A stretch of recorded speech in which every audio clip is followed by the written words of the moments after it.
محمد كيفك؟ حيا الله حيا الله. شعورك الآن؟ حيا الله. احلى شعور نحن بالسماء اليوم وننزل لعند الكعبه. يا رب. احلى شعور اليوم. خلص نويت ان شاء الله؟ نوينا ان شاء الله. الله يتقبل منا ومنك يا رب. منا ومنكم ان شاء الله، يتقبل من جميع الحجاج ان شاء الله يا رب. نسبة السعودة عندك كيف؟ سعادتي ما بتنوصف ابدا. يا رب لك مثل سعادتك، مثل سعادتك. من وين طلعت؟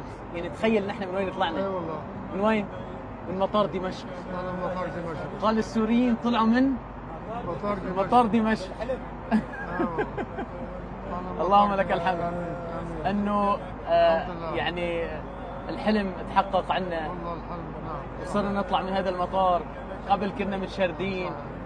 والله ما كل واحد يطلع من بلد، كل واحد يطلع من المطار. اللهم لك الحمد. الله يتقبل منا ومنكم. كله طالعين من منطقه واحده هو المطار. الحمد لله. الله يجزيك الخير. ولسه مع مين طالعين؟ مع الحماصني. والله. والنعم منهم والله، والنعم منهم والله. هو لاننا كويسين طالعين مع حد. والله والنعم. اهلا محمد. حيا الله. حياك الله.